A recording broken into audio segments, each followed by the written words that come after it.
Let's move on to the tax cut broken promise. The coalition still won't say what they're going to do when Parliament resumes next week, Nicholas.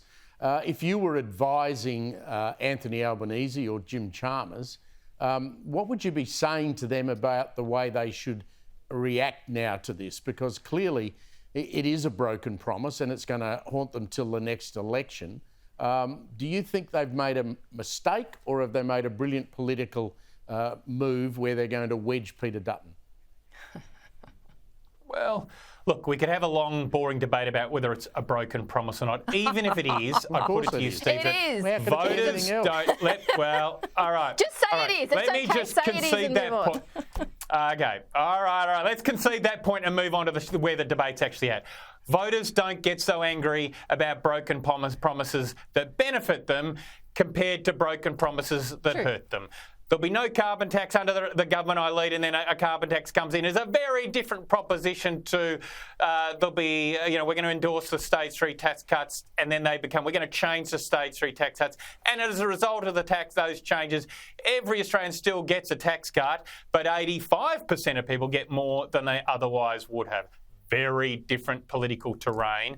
And if you look at Anthony Albanese over the last week, I think he's been looking better than he has in a long time because he's got a case to make. He's out there prosecuting it. And I actually think the opposition's on the back foot. And the proof of that, guys, is that they've come out and they keep sort of running the line about liar, liar, liar, but they're not saying they'll block the changes. In fact, they're saying they want to see the detail of the legislation. Yeah, we all know that if they're really confident in their argument, they'd come out and say, we're going to block it. But they're not saying that. So they know that their case is not as strong as they might think. Amanda, how's this playing out in the small business community? Look, the reality is whether, it's a small lie or a big lie, politicians lie, right? And this is a massive deception.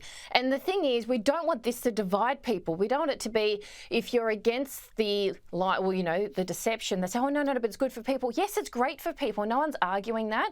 It's the fact that when you think of a small business owner and they're paying company tax and they get director's fee, which is their income tax, and they've got to pay tax on that. And if they're earning a little bit more and going to the next bracket, they're going to pay a lot more, and they're endlessly paying taxes. And it's not the fact that, yes, people need to pay taxes, but they need to be fair in their communication. You're voting a government in based on what they've promised, and then they change. And look, both sides do this, but the reality is not admitting it is actually poor character.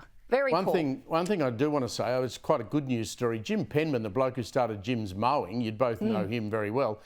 He's put out a lifeline to sacked Godfrey's workers, the vacuum cleaning business that fell over after 93 years. Jim's cleaning business is offering every ACT staffer a free franchise worth $35,000. How good's that, Amanda? Look, this is great if you're ready to run a business, because running a small business is very difficult. And let's face it, right now, being a small business owner, you're being hit from all possible angles, including with the incoming potential change of legislation with the loopholes legislation with independent contractors and so forth. But he's giving them the $25,000 free for starting it. However, they still have to fork out $4,000 for equipment, which can be a lot of money for someone who's just lost their job. Nick, I could see you running a Jim's franchise, perhaps a mowing business or a cleaning business. You'd be great, mate. If you ever lose your job as Deputy Lord Mayor, you could take up lawn mowing. They have a beauty one now too.